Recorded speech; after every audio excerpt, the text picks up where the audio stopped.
नमस्कार दोस्तों, शरद पूर्णिमा व्रत कथा। ऐसे करें पूजा और पाएं अमृत लाभ। शरद पूर्णिमा आश्विन मास की पूर्णिमा को कहा जाता है। पुराणों के अनुसार देवी लक्ष्मी इसी पूर्णिमा तिथि को समुद्र मंथन से उत्पन्न हुई थीं। इसलिए शरद पूर्णिमा की रात का हिंदू धर्म में अपना विशेष महत्व है। इस रात में चंद्रमा अपनी 16 कलाओं से पूर्ण होकर आकाश से अमृत वर्षा करता है और वैभव की देवी लक्ष्मी अपने पति श्रीहरि के साथ पृथ्वी लोक पर भ्रमण करने आती हैं। लक्ष्मी विष्णु के स्वागत में इस रात को कैसे पूजा करें और शरद पूर्णिमा की कथा जानें। शरद पूर्णिमा की कथा। माँ लक्ष्मी और श्रीहरि की इसी कृपा को प्राप्त करने के लिए एक साहूकार की दोनों बेटियां हर पूर्णिमा को व्रत किया करती थीं। इन दोनों बेटियों में बड़ी बेटी पूर्णिमा का व्रत पूरे विधि विधान से और पूरा व्रत करती थी। वहीं छोटी बेटी व्रत तो करती थी, लेकिन नियमों को आडंबर मानकर उनकी अनदेखा करती थी। विवाह योग्य होने पर साहूकार ने अपनी दोनों बेटियों का विवाह कर दिया। बड़ी बेटी के घर समय पर स्वस्थ संतान का जन्म हुआ। संतान का जन्म छोटी बेटी के घर भी हुआ, लेकिन उसकी संतान पैदा होते ही दम तोड़ देती थी। 2-3 बार ऐसा होने पर उसने एक ब्राह्मण को बुलाकर अपनी व्यथा कही और धार्मिक उपाय पूछा।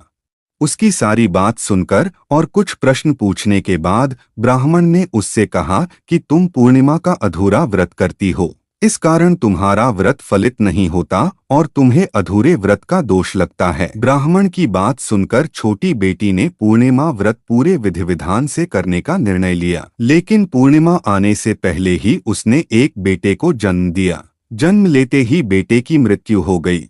इस पर उसने अपने बेटे के शव को एक पीढ़े पर रख दिया और ऊपर से एक कपड़ा इस तरह ढक दिया कि किसी को पता न चले। फिर उसने अपनी बड़ी बहन को बुलाया और बैठने के लिए वही पीढ़ा दे दिया। जैसे ही बड़ी बहन उस पीढ़े पर बैठने लगी, उसके लहंगे की किनारी बच्चे को छू गई और वह जीवित होकर तुरंत रोने लगा। इस पर बड़ी बहन पहले तो डर गई और फिर छोटी बहन पर क्रोधित होकर उसे डांटने लगी कि क्या तुम मुझ पर बच्चे की हत्या का दोष और कलंक लगाना चाहती हो? मेरे बैठने से यह बच्चा मर जाता। तो इस पर छोटी बहन ने उत्तर दिया, यह बच्चा मरा हुआ तो पहले से ही था दीदी, तुम्हारे तप और स्पर्श के कारण तो यह जीवित हो गया है।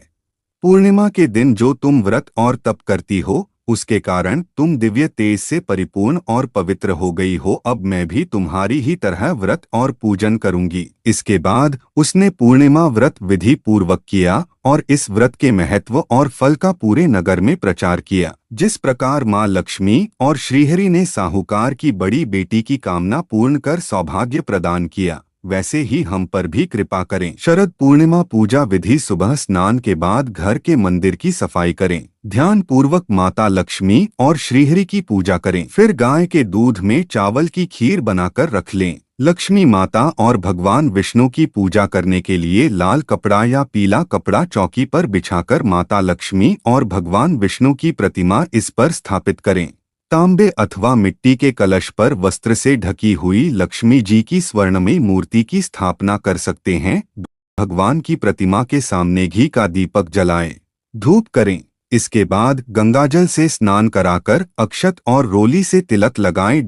तिलक करने के बाद मीठे, सफेद या पीली मिठाई से भोग लगाएं। लाल या पीले पुष्प अर्पित करें। माता लक्ष्मी को गुलाब का फूल अर्पित करना विशेष फलदायी होता है। शाम के समय चंद्रमा निकलने पर मिट्टी के 100 दिए या अपनी सामर्थ्य के अनुसार दिए गाय के शुद्ध घी से जलाएं। इसके बाद खीर को कई छोटे बर्तनों में भरकर छलनी से ढककर चंद्रमा की रोशनी में रख दें। फिर पूरी रात तड़के 3 बजे तक। इसके बाद ब्रह्मा मुहूर्त शुरू हो जाता है। जागते हुए विष्णु सहस्त्र नाम का जप, श्री सूक्त का पाठ, भगवान श्री कृष्ण की महिमा, श्री कृष्ण मधुराष्टकम का पाठ और कनकधारा स्तोत्र का पाठ करना चाहिए। पूजा की शुरुआत में भगवान गणपति की आरती अवश्य करें। अगली सुबह ब्रह्मा मुहूर्त में स्नान करके उस खीर को माँ लक्ष्मी को अर्पित करें और प्रसाद रूप में वह खीर घर परिवार के सभी सदस्यों में बांट दें। इस प्रकार जगत पालक और ऐश्वर्य प्रदायिनी की पूजा करने से सभी मनवांछित कार्य पूरे होते हैं, साथ ही हर तरह के कर्ज से मुक्ति मिलती है। वीडियो को पूरा देखने के लिए आप सभी का बहुत बहुत धन्यवाद।